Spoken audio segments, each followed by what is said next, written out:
Jadi gini, beberapa hari ke belakang, maybe a couple week ago, saya lagi buka Twitter, lagi main Twitter, asik-asik lihat postingan receh itu, tiba-tiba ngelihat ada temen yang nge-retweet sebuah gambar. Jadi gambar itu ada seorang karyawan yang membelakangi angle kamera, gitu, lagi duduk, dia lagi kerja depan komputer. Di kursinya tuh ada tulisan I work only for money. If you want loyalty, then hire a dog. Kurang lebih gitulah ya. Wow, barbar banget kan kalau misalkan ada karyawan kayak gitu lagi kerja ditempel di belakangnya. Postingan itu di retweet oleh banyak orang, di love juga sama banyak orang, di komen juga oleh banyak orang, ribuan angkanya, bukan 1-2. Terbersit di pikiran saya, kok ada ya orang yang sepemikiran dengan saya? Terbersit di pikiran saya, kok ada ya orang yang barbar gitu, terang-terangan kayak gitu. Kita nggak tahu sih, itu emang beneran kejadian, ada yang foto atau sekedar gimmick atau sekedar pejuang viral atau settingan, kita nggak tahu lah. Tapi poinnya adalah, kenapa ada banyak orang yang love, retweet, reply dari postingan tersebut. Pas saya buka iseng-iseng komentarnya juga ternyata ada yang setuju dengan statement itu, tapi ada juga yang apalah ini mah settingan, receh apa gitulah ya. Atau ada juga mereka yang setuju tapi nadanya kayak gini, wah ini saya banget nih, cuman kalau saya kayak gini pasti saya di PHK. Ini nadanya kayak gitu. Terus lantas, kenapa kok ada orang yang setuju dengan postingan tersebut? Seolah-olah bahwa loyalitas itu tidak penting, bahwa kita bekerja hanya untuk uang. Kok ada sih orang yang mau nggak loyal dalam sebuah pekerjaan? Itu kan konteksnya dalam sebuah pekerjaan ya, orang yang lagi kerja dan loyal gitu. Terus untuk orang yang seperti itu, apakah emang di benaknya hanya maunya uangnya aja? Bukankah loyal itu hal yang positif? Atau apa sih makna loyal sebenarnya?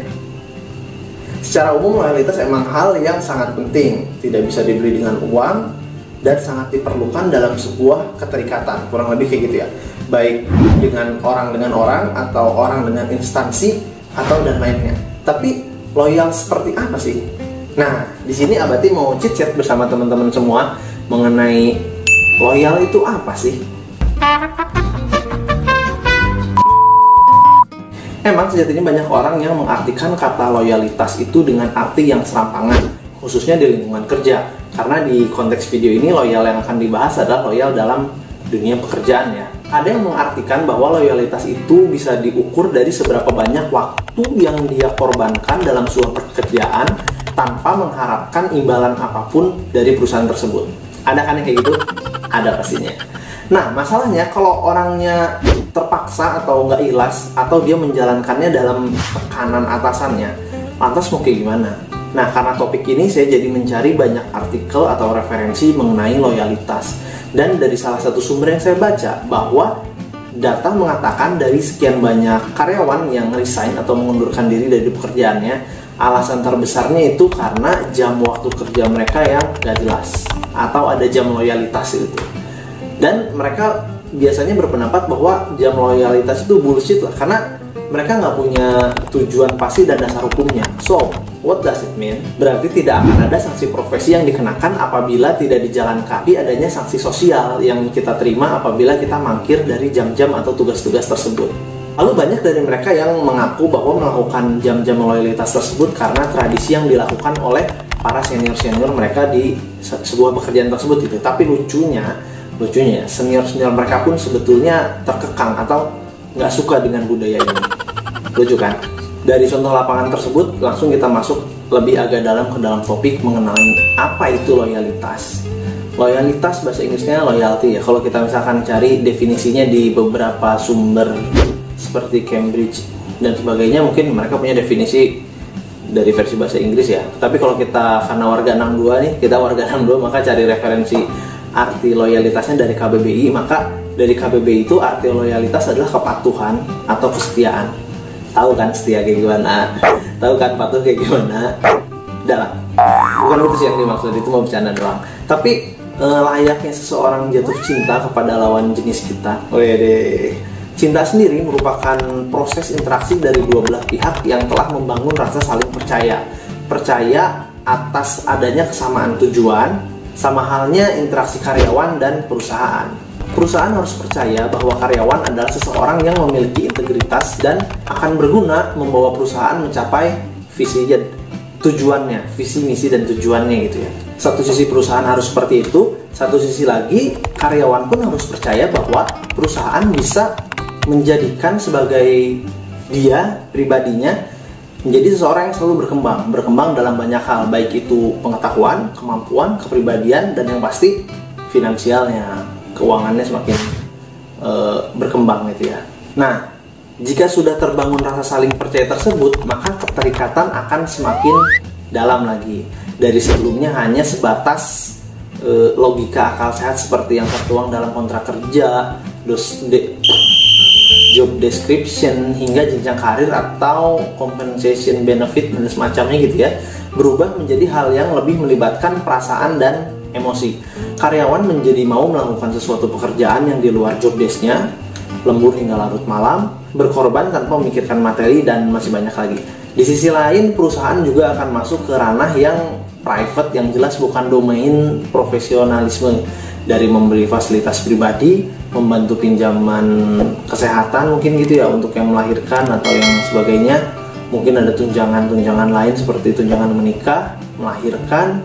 Ada juga perusahaan yang memberikan bantuan kepemilikan harta seperti kepemilikan kendaraan, rumah, dan masih banyak lagi. Tanpa kita sadari bahwa poin-poin tersebut ternyata bukan tujuan dari sebuah perusahaan.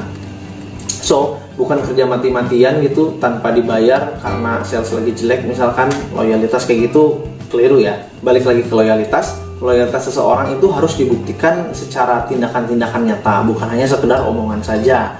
Minimalnya dia bisa bekerja seoptimal mungkin, segigih mungkin selama jam bekerjanya.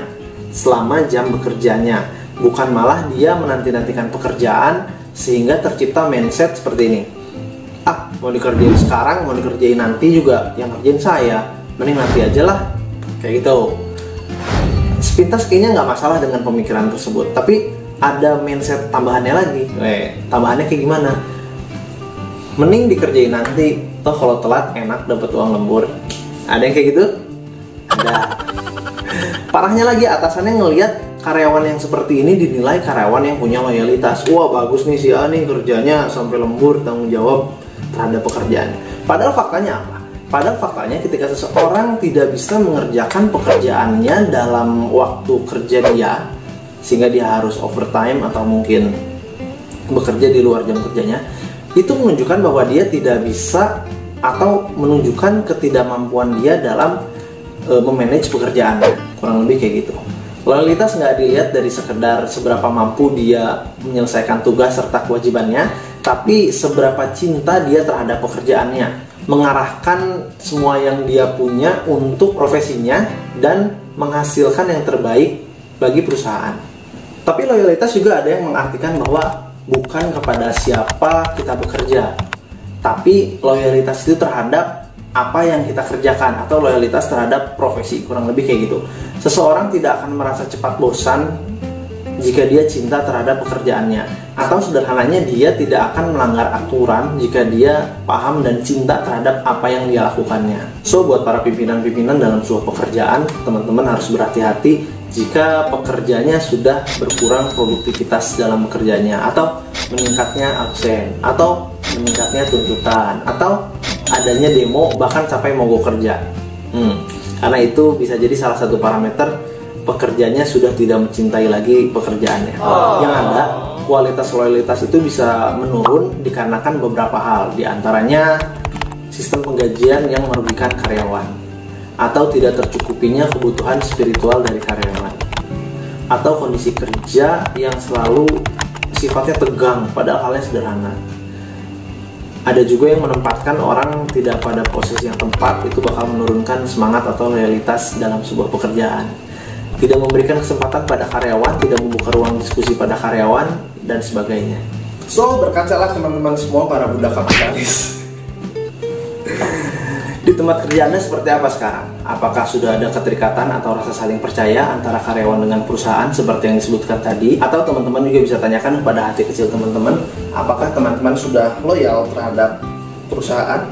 Atau sebaliknya, apakah perusahaan sudah loyal terhadap karyawan?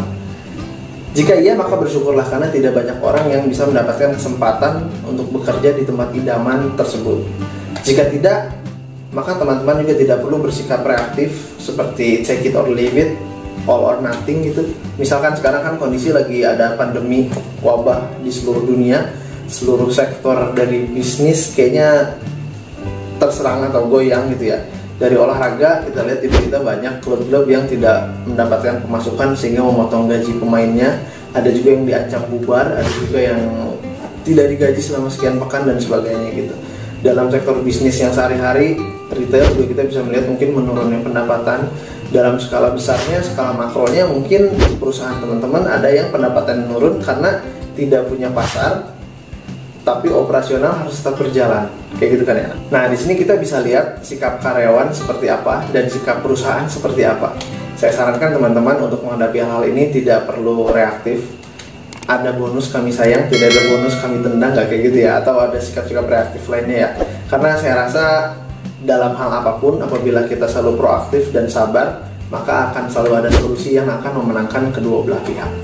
I talk too much, kayaknya video ini harus diedit karena durasinya mungkin akan panjang. Oh iya, buat teman-teman yang mau kaos ini, nggak usah beli saya karena saya nggak jualan, tapi teman-teman bisa order di sini tukang dagangnya. Langsung aja ya. Jangan baper nonton video ini, enjoy aja. Ketemu lagi di next video. Bye.